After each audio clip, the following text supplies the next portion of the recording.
আসসালামু আলাইকুম এভরিওয়ান, কেমন আছেন আপনারা সবাই? আশা করছি যে যেখানে আছেন ভালো আছেন, সুস্থ আছেন। নতুন আরেকটি ভিডিও দেখার আমন্ত্রণ জানিয়ে শুরু করছি আজকের ভিডিও। তো আমি চুলায় মুরগির মাংসগুলি চুরিয়ে দিয়েছি। এটা দেশি মুরগির মাংস। মশলাগুলো ভালোভাবে কষিয়ে তারপর মাংসগুলো দিয়ে দিয়েছি। এখন এটা কিছুক্ষণ কষিয়ে নেব। আমি সবসময় মশলাগুলো একটু বেশিক্ষণ কষিয়ে নিয়ে তারপর মাংসের সাথে কষাই। আর এখানে দেখতে পাচ্ছেন, এখানে পুঁই শাক নিয়েছি। পুঁই শাক ভাজি করছি। আমার সব শাকের মধ্যে পুঁই শাকটা বেশি পছন্দ। ভাজিটা প্রায় হয়ে এসেছে, কিছুক্ষণ নেড়ে চেড়ে নামিয়ে ফেলবো।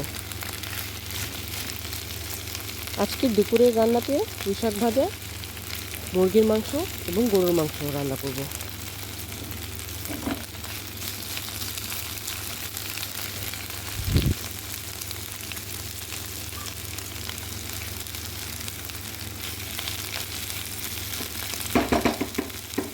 এই তো হয়ে এসেছে ভাজিটা।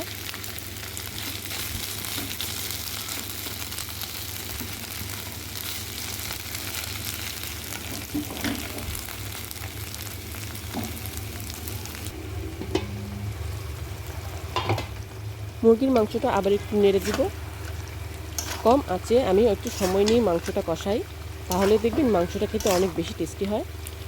এটা দেশি মুরগির মাংস ছিল, অনেক বড় ছিল না, মাঝারি সাইজের ছিল।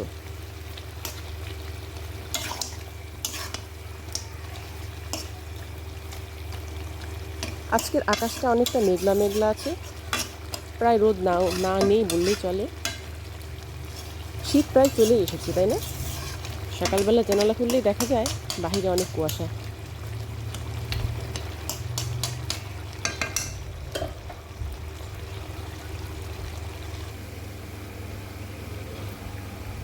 বাহিরে অনেক বাতাস হচ্ছে, আর এই বাতাসকে নাকি বলে উত্তরা বাতাস, যেটার কারণে ঠান্ডাটা নাকি পড়ে আর কি। এখানে আমি কিছু পেঁয়াজ ব্লেন্ড করে নিয়েছি। আমি কিছু ব্লেন্ড করে রাখা পেঁয়াজও মাংসতে দিয়ে রাখি। এখানে কিছু চপার দিয়ে, যে চপারটা আমি সিঙ্গাপুর থেকে নিয়ে এসেছিলাম, সেই চপারে কিছু কাঁচামরিচ চপ করে নিয়েছি, মানে কুচি করে নিয়েছি আর কি।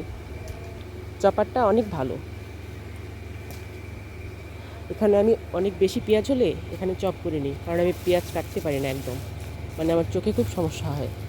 এখানে দেখতে পাচ্ছেন কিছু গরুর মাংস ভিজিয়ে রাখবো এখন, যেটা আগে বের করে রাখতে ভুলে গিয়েছি। এখন এটাকে ভিজিয়ে রাখছি, আজকে দুপুরের জন্য এটা রান্না করব।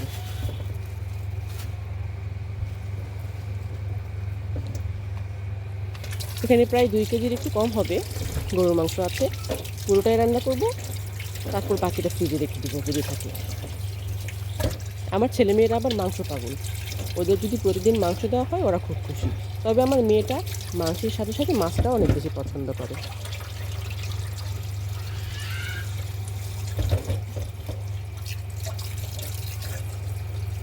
এই তো মাংসটা ভিজিয়ে রাখছি। এই তো আমার ভাজিটা হয়ে গিয়েছে, বাটিতে উঠিয়ে রেখেছি। মুরগির মাংসটাও প্রায় কষানোটা হয়ে গিয়েছে। আমি কাঁচামরিচ দিয়ে রান্না করি, তো যার কারণে একটু লাল লাল দেখতে পাবেন না, মানে কালারটা একটু সাদাতে হয় আর কি। মরিচের তরকারি আর কি যেভাবে হয়। শুকনো মরিচটা আমি একটু কমই ব্যবহার করি।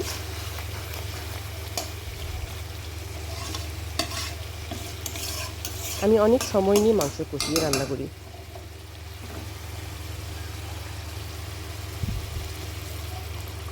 এবার ঝোল দিয়ে দিলাম। এরপর ঝোলটা একটু শুকিয়ে আসলে এবং মাংস সেদ্ধ হয়ে গেলে নামিয়ে ফেলবো। এর পাশাপাশি পাশের চুলাতে আমি গরুর মাংস রান্না করব। এই কারণে পেঁয়াজ, কাঁচামরিচ আর যে গোটা গরম মশলাগুলো দিয়ে দিচ্ছি। আর কিছু কুচানো কাঁচামরিচ ছিল, ওগুলো ফেলে দেবো, ওই কারণে এখানে দিয়ে দিলাম। তো দেখতে থাকুন ভিডিওটি, ভালো লাগলে লাইক করে দিবেন। আসসালামু আলাইকুম।